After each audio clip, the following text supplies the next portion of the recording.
High, সামনে যে rail লিলির গাছগুলো দেখতে পাচ্ছ, এগুলো আমি কয়দিন আগে কেটেছি, সেটা তো তোমরা সকলেই দেখেছো। তো এই কয়দিনের মাথায় দেখো আবারও ফুলের কুড়ি চলে এসছে। আমি ভাবতেই পারিনি আবারও গাছ আমাকে ফুল দেবে। এবারে কিন্তু আমার আগের বারের তুলনায় অনেকবারই ফুল হচ্ছে গাছে। ফুল ফুটলে অবশ্যই তোমাদের সাথে শেয়ার করবো। আর কাটার পর দেখো দুদিনের মাথায় গাছগুলো কত বড় হয়ে গিয়েছে।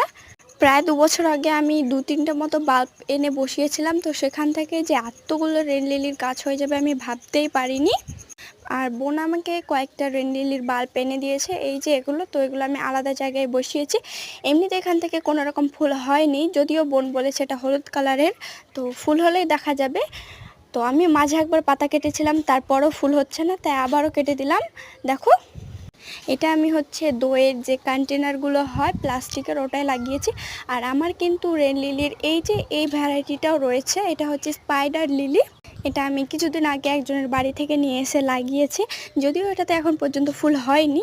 এটা সম্ভবত হোয়াইট কালারেরই ফুল হয়। তো আজকের মতো চলি তাহলে, বাই।